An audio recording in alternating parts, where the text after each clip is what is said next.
నూతన సంవత్సర గ్రీటింగ్ సందర్భంగా, కొత్త సంవత్సరము శుభాకాంక్షల సందర్భంగా దేవుని యొక్క పరిశుద్ధ లేఖనంలో నుంచి కొన్ని మాటలు మనము జ్ఞాపకం చేసుకుందాం. యోహాను సువార్త 13వ అధ్యాయము 1వ వచనాన్ని మనము జ్ఞాపకం చేసుకున్నాం. యోహాను సువార్త 13వ అధ్యాయము 1వ వచనాన్ని మనము జ్ఞాపకం చేసుకున్నాం. తాను ఈ లోకము నుండి తండ్రి యొద్దకు వెళ్ళవలసిన గడియ వచ్చినని యేసు పస్కా పండుగకు ముందు ఎరిగిన వాడై లోకములోనున్న తన వారిని ప్రేమించి వారిని అంతము వరకు ప్రేమించను. చాలా దేవుని యొక్క మహాత్మను బట్టేసి ప్రభు యేసుక్రీస్తు వారి ఈ లోకమునకు వచ్చి అనేకమైనటువంటి వారిని నశించిపోతున్నటువంటి వారిని వెతికి రక్షించి తరువాత తండ్రి యొద్దకు వెళ్ళవలసిన సమయము ఆసన్నమైనప్పుడు వారి శిష్యుల దగ్గరికి వచ్చేసి, దేవుడు ఏర్పాటు చేసుకున్నటువంటి శిష్యుల దగ్గరికి వచ్చేసి ఏం చేస్తున్నట్టే, నేను తండ్రి యొద్దకు వెళ్ళవలసినటువంటి గడియ వచ్చినని యేసు ఎరిగి వారితో ఏం చేసినట్టే, తను ఏర్పాటు చేసుకున్నటువంటి వారిని, తను ప్రేమించినటువంటి వారిని ఏం చేసినట్టే ఈ మాట చెప్పడం జరిగింది.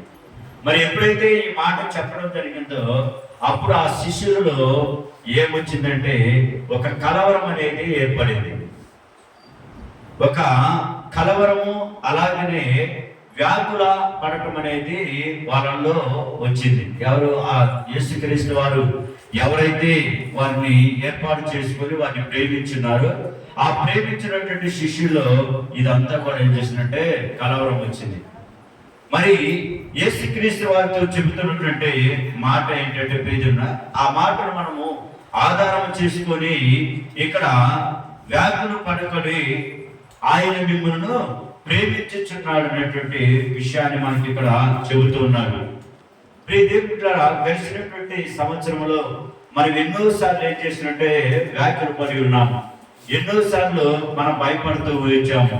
ఎన్నోసార్లు సమస్య నుంచి దిగులు చెందుతూ బాధపడుతూ ఉన్నాము. అయితే మరొకసారి నూతన సంవత్సరంలో దేవుడు సెలవిస్తున్నటువంటి మాట ఏంటంటే వ్యాకులు పడకూడదు. ఏం పడకూడదు అంటమ్మా? వ్యాకులు పడకూడదు. ఎందుకంటే ఆయన మనల్ని ఏం చేశాడు? ప్రేమిస్తున్నాడు కనుక ఆ ప్రేమను బట్టి మనము భయపడకూడదు, ఆ ప్రేమను బట్టి మనము వ్యాకుల పడకూడదు అనేది మొదటగా మనము తెలుసుకోవాలి. ప్రియ దేవుని సంగమా, అందుకని యేసు ప్రభు వారు శిష్యులతో చివరిసారిగా మాట్లాడినటువంటి మాటలు, చివరిసారిగా భోజనం చేసిన తర్వాత తాను చనిపోవలసినటువంటి గడియ వచ్చిందని, త్వరలో నేనేం చేస్తున్నాను, తండ్రి యొద్దకు వెళుతున్నానని అక్కడ శిష్యులతో ఏం చేశారంటే అక్కడ చెప్పడం జరిగింది. మరి ఆయన తన శిష్యుని ప్రేమించాడు. ఎంతవరకు ప్రేమించాడంటే ప్రియజనులారా, అంతము వరకు ప్రేమించాడు. అంతము వరకు అంటే అర్థం ఏంటంటే ఆయన ఈ లోకముని వెళ్ళిపోయేంత వరకు తను ప్రేమించిన వారు అందరిని కూడా ఏం చేశాడంటే ప్రేమించి ఉన్నాడు. అంతవరకు సంపూర్ణంగా ప్రేమించాడు. మరి ఆయన ప్రేమ ఉండబట్టి గడిచిన కాలం అంతా కూడా మనల్ని కాచి కాపాడి మరొకసారి మనకు అందరికి ఏం కలిపి చేశాడు? సంవత్సరం అనేటువంటి దయా కిరీటాన్ని దేవుడు మనకి ఏం చేశాడు? అనుకూలించాడు. హల్లెలూయా, హల్లెలూయా. మరి ప్రియమిత్రులారా, ఆయన సంపూర్ణంగా పరిమితి లేకుండా వారిని ఏం చేశాడు? ప్రేమించాడు. అంటే అతని మరణం ద్వారా ఇవన్నీ కూడా రుజువు చేయబడ్డారు. ఎందుకంటే అంతం అంటే ఆయన ఈ లోకం నుంచి వెళ్ళిపోయేంత వరకు, ఈ లోకం నుంచి తండ్రి యొద్దకు చేరేంత వరకు తను ఏర్పాటు చేసుకున్న బిడ్డలందరినీ కూడా ఏం చేశారంటే ప్రేమించడం అనేది జరిగింది. మరి ఆ ప్రేమను బట్టి ప్రియజనులా శిష్యులు ఏం చేశారు? ఎప్పుడైతే ఈ మాట శిష్యులతో చెప్పడం జరిగిందో అప్పుడు శిష్యుల్లో తొందరపాటు ఎక్కువైపోయింది. అయ్యో, ఇప్పటి వరకు మనం ప్రేమించారు, ఇప్పటి వరకు ఆయనతో కలిసి మనం భోజనం చేశాము, సడన్ గా యేసుక్రీస్తు వారు ఇదేంటి నేను వెళ్ళిపోతున్నాను, తండ్రి యొద్దకు వెళ్ళుచున్నాను అని ఒక్కసారి ఆ మాట చెప్పేసరికి ఆ శిష్యులందరికీ ఏమైపోయిందమ్మా? కలవరము పెట్టింది. ఇప్పుడు నీతో ఉంటూ, నీతో స్నేహం చేస్తూ, నీతో కలిసి భోజనం చేస్తూ ఒక దినమున ఇదిగో నేను నా సమయం అయినది, నేను తండ్రి యొద్దకు వెళుతున్నాను, నేను మరణించబోతున్నాను అని చెప్పినప్పుడు మన పరిస్థితి ఎలా ఉంటుంది చెప్పాలి? ఎలా ఉంటుందమ్మా? కలవరపడతామా లేదా? ఆందోళన చెందుతామా లేదా? సేమ్ అదే జరిగింది ఇక్కడ శిష్యుల దగ్గర. మరి శిష్యులు చూసి దేవుడు అంటున్నాడు, కలవరపడుకుడి. ఏం పడుకోదమ్మా? కలవరపడుకుడి, వ్యాకులు పడుకుడి. ఎందుకంటే నీ దేవుడు శక్తి కలిగినటువంటి దేవుడు కాబట్టి, నీ దేవుడు ప్రేమ కలిగినటువంటి దేవుడు కాబట్టి, నీ దేవుడు మహోన్నతమైనటువంటి సర్వ అధికారము కలిగినటువంటి దేవుడు కాబట్టి, ఆ శక్తిని బట్టి, ఆ ప్రేమను బట్టి, ఆ యొక్క ఆప్యాయతను బట్టేసి దేవుడు గడిచిన సంవత్సరం అంతా కూడా నిన్ను తన బలిష్ట రెక్కల కింద భద్రపరిచి మరొక నూతన సంవత్సరంలోకి నిన్ను దేవుడు ఏం చేశాడు? నడిపించాడు. కనుక ప్రియమిత్రులారా, మన దేవుడు ప్రేమమయుడు కాబట్టి మన దేవుడు సర్విస్తున్నటువంటి మాట ఏంటంటే కలవరపడుకుడి, 6 వ్యాకులు పడుకుడి అంటున్నాడు. హల్లెలూయా. ప్రియమిత్రులారా, కనుక శిష్యులు ఏం చేశారంటే తొందరపడుతున్నారు, కలత చెందుతున్నారు. మరి మనల్ని కూడా సంవత్సరాంతం వరకు దేవుడు మనల్ని ఏం చేశాడమ్మా? ప్రేమించాడు. గడిచిన సంవత్సరం అంతా దేవుడు మమ్మల్ని ప్రేమించాడా? ప్రేమించాడు కాబట్టి, ఆయన మన మీద ప్రేమ ఉంది కాబట్టి, ఆయన మన మీద ఎంతో కృప ఉంది కాబట్టి, ఆ కృపను బట్టేసి దేవుడు మనం నశించిపోకుండా ఏం చేశాడంటే మనం సంతోషపడుతూ, మనం బ్రతికిస్తూ, మనకు జీవాన్ని ఇచ్చి మరొక నూతనమైన సంవత్సరం దయాకిరీటాన్ని దేవుడు ఏం చేసిన మనకి ఇచ్చి అన్నాడు. మరి అందరు బట్టి మన దేవుడికి మన మీద ఎంత ప్రేమ ఉన్నదనేది మనం తెలుసుకోవాలి.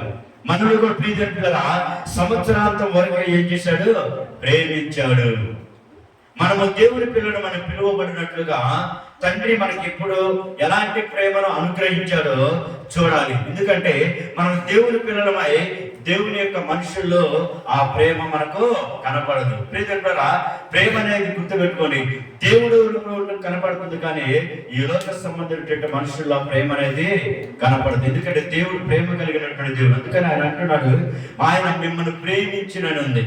ఆ 11వ అదే 13 మనం చూసినట్లయితే ఈ మాట రాయబడి ఉన్నది.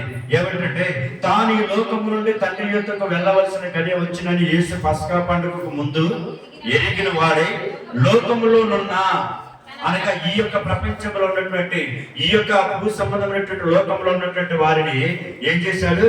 ప్రేమించి వారిని అంతము వరకు ఏం చేశాడంటమ్మా? ప్రేమించాడు. అంతము వరకు అనగా అర్థం ఏంటంటే సంపూర్ణముగా. హల్లెలూయా. ఎలా ప్రేమించాడమ్మా? సంపూర్ణంగా ప్రేమించాడు. కనుక ఆ ప్రేమను బట్టేసి దేవుడు మరొక నూతనమైన సంవత్సరం దయాకిరీటాన్ని దేవుడు మనకి ఏం చేశాడు? ఇచ్చాడు. కనుక ప్రియమిత్రులారా, ప్రేమ అనేది మనుషుల్లో దొరకదు. మరి ఎక్కడ దొరుకుతుందో ప్రేమ? ప్రేమ అనేది మనుషుల్లో దొరకదని అంటున్నారు. మరి ఎక్కడ దొరుకుతుంది ఆ ప్రేమ అంటే అది ఒక పుస్తకంలో దొరుకుతుంది. ఆ పుస్తకమే బైబిల్. ఆ పుస్తకమే పరిశుద్ధ గ్రంథము. ఆ పరిశుద్ధ గ్రంథములో దేవుడు నిన్ను ప్రేమించి గడిచిన సంవత్సరం అంతా కూడా కాచి కాపాడి ఇదిగో అనేకమైన ఇబ్బందుల నుంచి, అనేకమైన ఆర్థిక సమస్యల నుంచి, అనేకమైన అనారోగ్య సమస్యల నుంచి, అనేకమైనటువంటి ఇంకా రకరకాలైన శోధన నుంచి దేవుడు నిన్ను తప్పించి విడిపించి మరొక సంవత్సరమైన దయాకిరీటాన్ని నీకేం చేశాడు? ఇచ్చాడు. మరి ఈ యొక్క సంవత్సరంలో కూడా దేవుడు అంటున్నటువంటి మాట ఏంటంటే వ్యాకులు పడకుడి, ఎందుకనగా నేను నిన్నేం చేస్తున్నాను? ప్రేమించుచున్నాను అంటున్నాడు. హల్లెలూయా. ఎందుకంటే ప్రియమిత్రులారా, దేవుడు ఎంతగా ప్రేమించాడంటే ఒక్కసారి మనము జ్ఞాపకం చేసుకున్నట్లయితే 16వ వచనములో, అదే అధ్యాయం 16వ వచనములో కూడా మాకు ఈ మాట రాయబడి ఉన్నది. దాసుడు తన యజమానుడి కంటే గొప్పవాడు కాడు, పంపబడిన వాడు తాను పంపిన వాని కంటే గొప్పవాడు కాడని మీతో నిశ్చయముగా చెప్పుచున్నాను. కనుక మనకి ఒక వ్యక్తి మనకి దగ్గరకు పంపాడు, యేసయ్యను. మరి ఆయన కంటే మించినటువంటి వ్యక్తి కాదు, కానీ ఆ ప్రేమను పట్టేసి ఆయన మనల్ని ఏం చేస్తున్నాడంటే ప్రేమిస్తున్నాడు. దేవుని యొక్క మహాప్రేమ గురించి మనకు తెలియపరుస్తుంది. ఆయన లోకమును ఎంతో ప్రేమించునని దేవుని యొక్క లేఖనము సెలవిస్తూ ఉంది. మరి ప్రియమిత్రులారా, దేవుడు మనకు ఒక ప్రూఫ్ గా ఉన్నాడు. Christ is the proof of your love. అంటే దేవుడు ఏం చేస్తాడంటే ఆ మహాప్రేమను గురించి ఏం చేస్తాడంటే మనకి చూపిస్తూ ఉన్నాడు. ఒక ప్రూఫ్ అయి ఉన్నాడు మనకు దేవుడు. ఎంతగా ప్రూఫ్ అయి ఉన్నాడంటే, ఎంతగా మనకు సాక్షిగా ఉన్నాడంటే, ఇదిగో తన ప్రాణం పోయేంత వరకు, అంతము వరకు మనం ఏం చేస్తూ ఉన్నాడు? ప్రేమిస్తూ ఉన్నాడు. ఏం చేస్తున్నాడమ్మా? ప్రేమిస్తూ ఉన్నాడు. మరి కొత్త సంవత్సరంలో ఎలాంటి తుఫానులు ఎదురొచ్చినా సరే, మనకు వస్తాయో తెలియదు, కానీ తుఫాను లాంటి సంఘటనలు తనలో ఏం చేస్తాడు కదా, లంగరు వేసేసి మన భావి జీవితాలను ఆయన ఏం చేయబోతున్నాడు? భద్రపరుస్తానని మరొకసారిగా దేవుడు సెలవిస్తున్నాడు. ఎలా తెలుసా? మీరు వ్యాకులు పడుకుని నేను మిమ్మల్ని ఏం చేస్తున్నాను? ప్రేమిస్తున్నాను.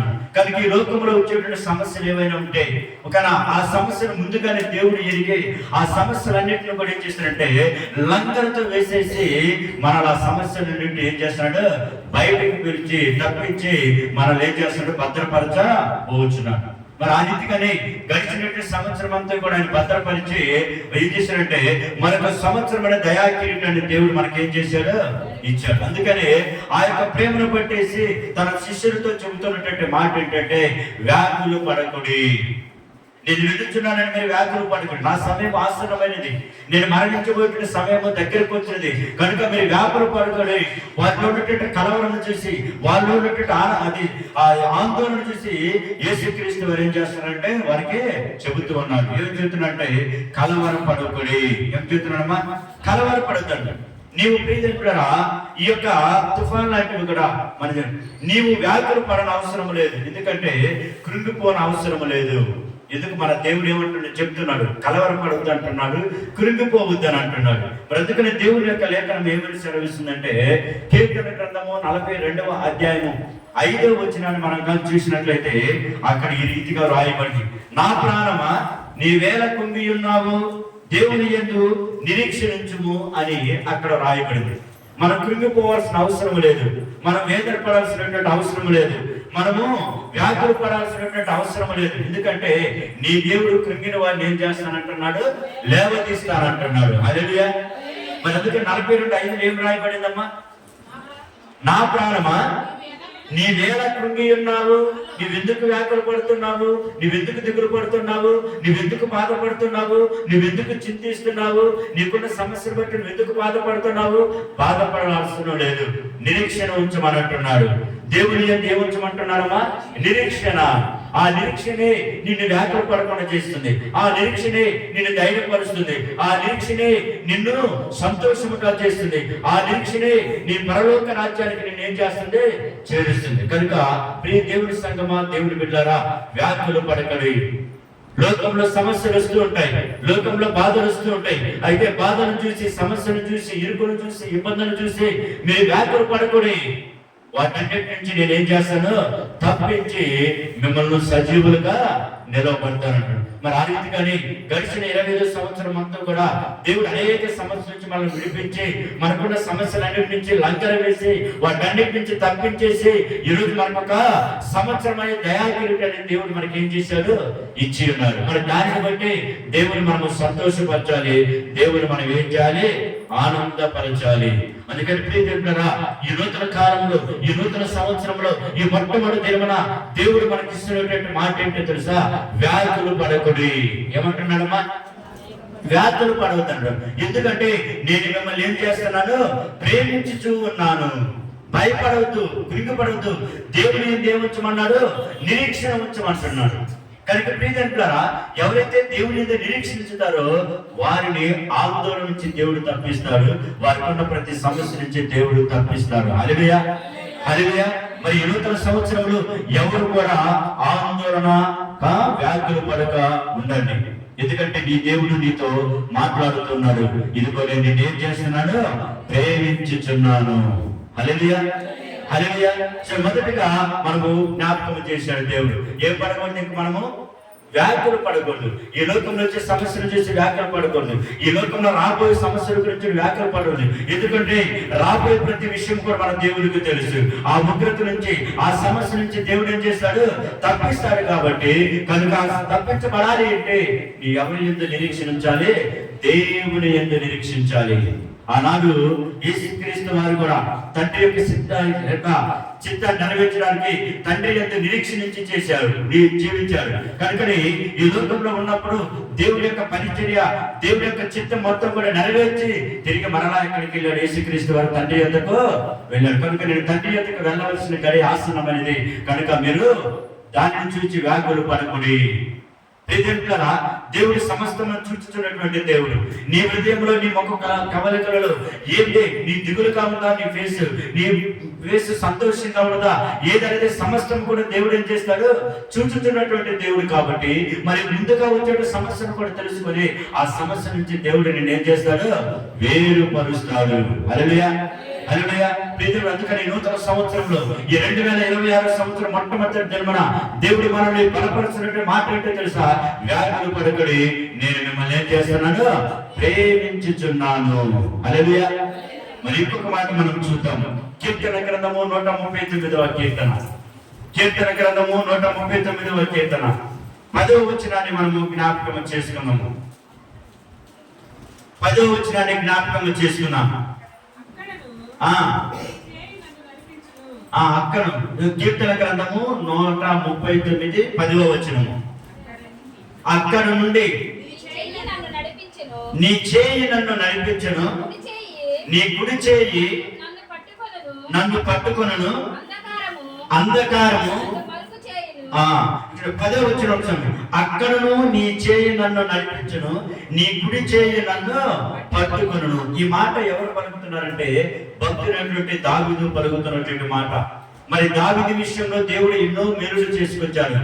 ఏ కష్టంలో ఉన్నా, ఏ బాధంలో ఉన్నా, ఏ సమస్యలో ఉన్నా కానీ అక్కడ కూడా దేవుడు దావీదు యొక్క కుడి చేతిని పట్టుకొని ఏం చేశాడు? లేవనెత్తాడు. మరి ఇక్కడ అంటున్నట్టు అక్కడను అనగా ఆ సమస్యను బట్టేసి, ఆ ఇరుకును బట్టేసి, ఆ ఇబ్బందిని బట్టేసి, ఆయనకున్న సమస్యను బట్టేసి దేవుడు ఎరిగి అక్కడి నుండి కూడా దావీదుని ఏం చేశాడు? తన కుడి చేయి పట్టుకొని ఏం చేశాడమ్మా? లేవనెత్తాడు. మరి ప్రియజనులారా, ఒకసారి మనం ఆలోచన చేద్దాం. నేరుగా ఉంచు బలహీనులు కాని వారు ఎవరైనా ఉన్నారా? ఈ ప్రపంచంలో, ఈ జీవితంలో దేవుడు ఇచ్చినటువంటి యొక్క జీవితం కావచ్చు, లేదా ఈ జీవితం ఈ భూమి మీద నివసిస్తున్నటువంటి నీవు బలహీనుడిగా కాకుండా లేదా బలహీనుడు కాని వారు ఎవరైనా ఉన్నారా అని మనం ఆలోచన చేసినట్టే ఎవరో కొద్దిమంది మాత్రమే ఏం చేస్తారు? బలహీనులు కాకుండా ఉన్నారు. మరి చాలా మంది ఎలా ఉన్నారంటే ఏదో ఒక సమస్యతో, ఏదో ఒక ఇబ్బందితో ఏమై ఉన్నారంటే బలహీనులయ్యే ఉన్నారు. ఒకసారి మనం ఆలోచన చేసినట్లయితే మన జీవితంలో ఏదో కొన్ని గడ్డు సమస్యలు వచ్చినప్పుడు, కఠినమైన సమస్యలు వచ్చినప్పుడు మనం ఏమవుతుంటే ఆ సమస్యను చూసి మనం ఏమైపోతామా? బలహీనులు అయిపోతాం.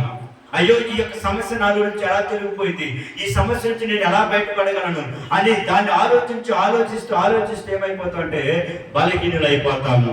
మరి ప్రియదేవులారా, చాలా మంది 100% చాలా మంది కూడా ఎలా ఉంటారంటే బలహీనులుగానే ఉంటారు.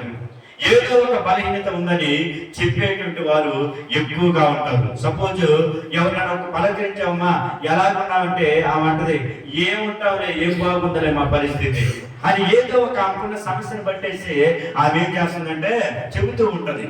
ఏమని? నేను బాగలేనమ్మా, నా కుటుంబంలో సమస్యలు వచ్చినాయి, నా కుటుంబంలో ఆర్థిక సమస్యలు వచ్చినాయి, నా కుటుంబంలో నా బిడ్డలు పట్టించుకోవట్లేదు, నా కుటుంబంలో ఉన్నటువంటి బంధుమిత్రులు బట్టి, అనారోగ్య సమస్యలు బట్టి నేను ఎంతో కుమిపోతున్నాను. ఏదో ఒకటి ఒక బలహీనటువంటి సమస్యతో ఆమె బాధపడుతూ ఇవన్నీ చెబుతూ ఉంటది. అయినా ప్రీతి అనుకుంటారా, ఈ నూతన సంవత్సరంలో మనకు ఒక ధైర్యం ఏమంటే మనకి ఆయన మన బలహీనతలను సహించినటువంటి వ్యక్తి. నీ కొరకు, నా కొరకు, మన అందరి కొరకు మన బలహీనతను ఆయన సహించి ఆ బలహీనత నుంచి మనల్ని ఏం చేశాడు? విడిపించాడు. నీ బలహీనత అతను సహించాడు. నీవు పడాల్సిన శిక్ష అతను వేయించుకున్నాడు. నిన్ను ఒక సంతోషంగా జీవితాన్ని ఇవ్వడానికి, నిన్ను ఆనందింపజేయడానికి, నిన్ను మరణం నుంచి తప్పించడానికి, నీ పాపమును తొలగించడానికి, నీ పాపములు అతని మీద వేసుకొని ఆ బలహీనత అతను సహించాడు. మరి అందుకని ప్రియమిత్రులారా, యేసుక్రీస్తు వారి లోకములో మనందరి నిమిత్తము ఎంతో సహించాడు. ఎంతో ఏం చేసినామా? సహించాడు. అందుకని ప్రియమిత్రులారా, జ్ఞాపకం చేసుకోవాలి, మన బలహీనమని ఆయనకు తెలుసు. కాబట్టి ఆ బలహీనత నుంచి మనం విడిపించడానికే, ఆ బలహీనత నుంచి మనకు విడిపించడానికే ఆయన అంటున్నాడు, బలహీన పడకుడి. ఏమంటున్నాడమ్మా? బలహీన పడకుడు అంటున్నాడు. ఆ బలహీనపడుకుడు ఆయన మిమ్మల్ని ఏం చేస్తున్నాడు? పట్టుకున్నాడు అంటున్నాడు. మరి యేసయ్య పట్టుకున్నాడు కాబట్టి, మన దేవుడు పట్టుకుని పైకి లేకుండా దేవుడు ఉన్నాడు కాబట్టి మనం ఇంకా బలహీన పడాల్సిన అవసరము లేదు. హల్లెలూయా, హల్లెలూయా. అయితే మనం అనుకుంటాము, చాలా సార్లు మనం బలహీనపడుతుంటాము, చాలా సార్లు మనం కృంగిపోతుంటాము. కానీ ఈ నూతన సంవత్సరంలో దేవుడు నీతో సెలవిస్తున్నటువంటి రెండో మాట ఏంటో తెలుసా? బలహీన పడుకుని మిమ్మల్ని నేను పట్టుకొనుచున్నాను. హల్లెలూయా, హల్లెలూయా. గడిచినటువంటి సంవత్సరం అంతా కూడా అనేక బలహీనత నుంచి దేవుడు నేను పట్టుకుని పైకి లేవనైతే, ఇదిగో నూతనమైన సంవత్సరం దయాకిరీటాన్ని దేవుడు నీకు ఏం చేశాడు? ఇచ్చి ఉన్నాడు. మరి దానిని బట్టి ఇదిగో నా దేవుడు నాకు ఒక నూతన సంవత్సరాన్ని ఇచ్చాడు. నా దేవుడు ఒక నూతనమైన ఆనందాన్ని నాలో నింపాడు. నా దేవుడు నా కుటుంబానికి నాకు ఒక నూతన సంవత్సరాన్ని కలుగజేశాడు. కాబట్టి ఇక నేను దేనికి కూడా బలహీన పడను అని ఒక తీర్మానం చేసుకోవాలి ప్రియ దేవుడు ద్వారా. అందుకని దేవుడు అంటున్నాడు, అన్ని విషయాల్లో ఆయన ఏం చేసినా తెలుసా? మనవలే ఆయన కూడా శోధింపబడ్డారు. అన్ని విషయాలు ఈ లోకంలోకి వచ్చినప్పుడు యేసుక్రీస్తు వారు ఎన్ని విషయాలు శోధింపబడలేదు, ఎన్ని విషయాలు ఆయన సహించలేదు. మరి ప్రియులు ఇవన్నీ కూడా ఎందుకు సహించాడు? ఎందుకు అంటే కేవలము నిన్ను నన్ను సంతోషపరచడానికి, నీకు నాకు ఆ నిత్య జీవాన్ని ఇవ్వడానికి, నీకు నాకు ఆ పరలోక ధన్యత ఇవ్వడానికి ప్రభువు యేసుక్రీస్తు వారు ఏం చేశాడో తెలుసా? ఈ లోకంలోకి వచ్చేసి నీ కొరకు నా కొరకు మన అందరి కొరకు ఏం చేశాడు? సహించాడు. హల్లెలూయా, హల్లెలూయా. జ్ఞాపకం చేసుకోవాలి. ఎందుకంటే ఇది శ్రేష్టమైనటువంటి సమయం. దేవుడు నీకు ఈ సంవత్సరం ఇచ్చాడు. ఇది సంవత్సరంలో మొదటి దినం నుంచి దేవుడు నిన్ను కాపాడడానికి సిద్ధంగాను.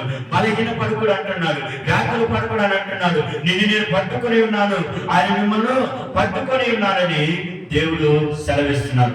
కనుక ప్రియులారా, చింతలు, సమస్యలు, బాధలు, దుఃఖాలు, శోధనలు, అవసరతలు ఇవన్నీ కూడా ఆయనకు తెలుసు. ఆయనకి తెలియదంటూ ఏది కూడా లేదు, సమస్తము తెలుసు. ఇప్పుడు చూడండి అమ్మా, ఆకాశం నుండి కింద నుంచి చూస్తే, లేదా మిద్దెకి పై నుండి కింద చూస్తే కింద అన్ని కనపడితే కనపడవా? చెప్పాలి, కనపడితే కనపడవమ్మా. నువ్వు పెద్ద ఎత్తైన స్థలంలో నిలబడ్డావు, కింద అన్ని కూడా ఏమవుతుంటాయి? కనిపిస్తూ ఉంటాయి. మన దేవుడు వెలుగైనటువంటి దేవుడు. ఆ వెలుగుతో సమస్తం ఆకాశం ముందు ఆశించినటువంటి దేవుడు కిందకు చూసినప్పుడు ఏ మనుషులు ఏ బాధలలో ఉన్నారు, ఏ మనుషులు ఏ కష్టాల్లో ఉన్నారు, ఏ మనుషులు ఏ దుఃఖాలలో ఉన్నారు, ఏ మనుషులు ఏ శోధనలో ఉన్నారు, ఏ మనుషులు ఏ అవసరతలో ఉన్నారో ఇవన్నీ కూడా ఆయనకి ఏమైంది? తెలిసి ఉన్నవి. హల్లెలూయా. ఆయనకు అసాధ్యం అంటూ ఏది లేదు, ఆయనకు మరుగైనది ఏది కూడా లేదు. ఇది నాకు తెలియదు, నా అవసరంతో దేవునికి తెలియదు, నా శోధన దేవునికి తెలియదు, నా యొక్క దుఃఖాలు దేవుడికి తెలియదు అని అనుకుంటున్నవేమో. దేవుని సంగమా, దేవుని బిడ్డలారా, సమస్తము ఆయనకు తెలుసు. నీ హృదయ రహస్యాన్ని ఎరిగిన దేవుడు. నీ హృదయంలో ఏ యొక్క కలతతో నువ్వు బాధపడుతున్నావో, నీ హృదయంలో ఏ సమస్యతో నువ్వు బాధపడుతున్నావో, నీ హృదయంలో ఏ శోధనతో నువ్వు సహిస్తూ బాధపడుతున్నావో సమస్తమును ఎరిగినటువంటి దేవుడు. మరి అందుకని ప్రియముగా చింతలు, బాధలు ఉండయని నువ్వు దిగులు పడాల్సిన అవసరము లేదు. కాబట్టి ఆయన మనపై జాలిపడి మనకేం చేస్తున్నామా? సహాయం చేస్తాడు. హల్లెలూయా. ఆయన ప్రేమ బట్టి నిన్ను గడిచిన సంవత్సరం అంతా కాచి నీకు ఒక కొత్త సంవత్సరాన్ని ఏం చేశాడు? నీకు